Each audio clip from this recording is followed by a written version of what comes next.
Hello, how are you? I am Pastor D. Mangum from the Family Worship Center, a place where families can imagine in Maryland. And I wanted to give you a word of encouragement and a reflection today on another one of my favorite scriptures found in 1 Samuel chapter 30, verses 4 to 6 that I'm going to read in today. And it says, Then David and the people that were with him lifted up their voice and wept until they had no more power to weep. And David's two wives were taken captives, Ahinoam the Jezreelitess, and Abigail, the wife of Nabal, the Carmelite. Verse 6 says, And David was greatly distressed, for the people spake of stoning him, because the soul of all the people were grieved, every man for his sons and for his daughters. But David encouraged himself in the Lord his God. Listen, when David got back to Ziklag, it was a mess. It was burnt down. The children and the wives were taken captive. The men did not know that their wives were still alive. They were fearful. They were frightened. They were frustrated. And because David took them on this journey to go to war, David became the scapegoat. But I love what David did in verse number 6, part B. But David encouraged himself in the Lord his God. Listen.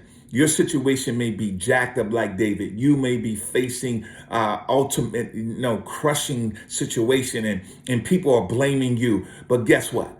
You need to encourage yourself in the Lord thy God. Here's what I want to encourage you to do. Get in that mirror and talk and start speaking to yourself and start encouraging yourself in your Lord. Start encouraging yourself that I am the head and not the tail. I'm above only and not beneath. I am more than a conqueror. Victory is on your side. You have already won the battle. You know what? You ain't got to play a football game or a basketball game. You've already won the battle. I know the circumstances don't look well. I know situations around you look crazy. Folks are talking crazy, talking about blaming you and even stoning you like they wanted to stone David, if not if not literally, but figuratively. You know, it's been tough this year, but guess what? You have to speak to yourself. You have to pull yourself up by your collar and tell yourself, we're not going down. We're going to win. We're not giving in. We will not accept defeat. We're going to accept victory. Listen, I know things are crazy, but David made a decision of his heart and his will, and he encouraged himself. Do you know sometimes it's so difficult to lift your own self up? But now today, you have to lift yourself up and say, guess what? I am more than a conqueror.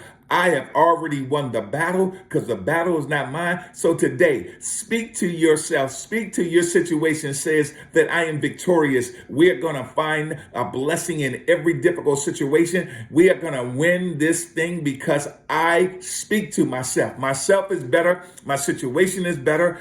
Everything around me is better. Blessings.